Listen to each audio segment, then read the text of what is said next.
আবারও চলে এসেছি আর একটা নতুন রেসিপি নিয়ে। তোমরা দেখতে থাকো, সঙ্গে থাকো, পাশে থেকো। আমরা গ্রামের বাড়িতে এসেছি। এখানে পুকুরের চুনো মাছ দিয়ে চচ্চড়ি হচ্ছে। আমার ননদ রান্না করছে। মাছগুলো দেখো ভেজে তুলে নিয়েছে। এবার এই মাছ ভাজার তেলেই ফোড়ন দিয়ে দিচ্ছে। এবারে দেখো তেলে দিয়ে দিল পাঁচফোড়ন, কাঁচা লঙ্কা। এবারে দিয়ে দিচ্ছে কিছুটা পেঁয়াজ কুচি।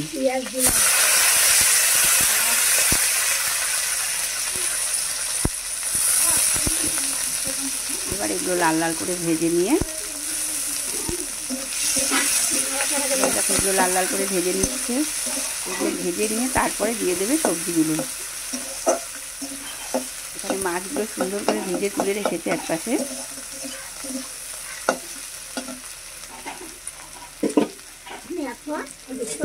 এবারে সবজি কেটে রেখেছে। এবারে সবজিগুলো দিয়ে দেবে।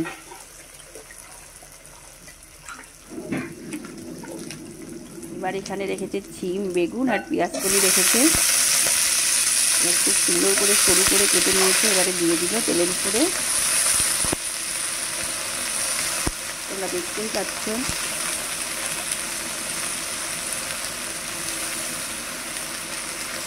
নতুন আলু দিয়ে পেঁয়াজ কলি, শিম, বেগুন দিয়ে খুব সুন্দর একটা মাছের চচ্চড়ি, চুনো মাছের চচ্চড়ি।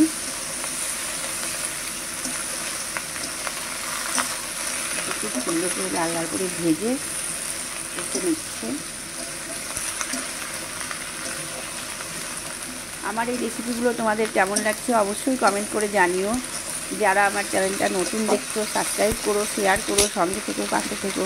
পুরো রেসিপিটা স্কিপ না করে দেখতে থাকো।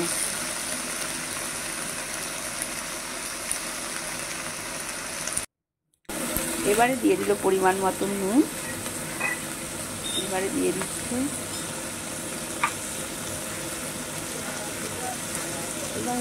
পরিমাণ মতন হলুদ।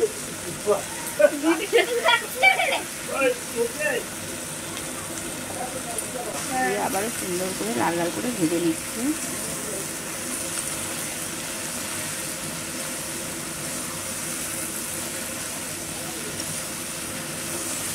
রান্নাটা দেখে মনে হচ্ছে দারুণ সুস্বাদু একটা রান্না।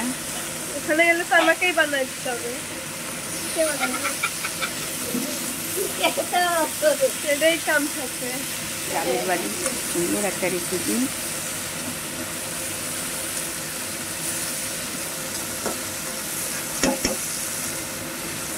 ভাজা হয়ে এসেছে। এবারে যে মাছগুলো ভেজে রেখেছিল সেগুলো দিয়ে দিল সব। দিয়ে এখন আর কোনো জল দেবে না। খুব সুন্দর করে নেড়ে চেড়ে ভেজে কষিয়ে নেবে।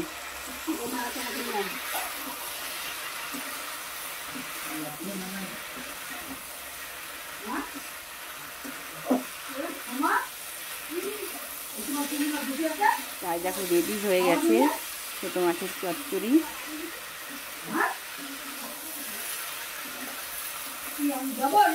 সুন্দর একটা রেসিপি।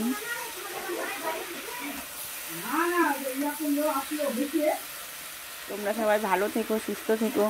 আবারও তোমাদের সঙ্গে দেখা হবে অন্য কোনো নতুন রেসিপি নিয়ে। ততক্ষণের জন্য টাটা।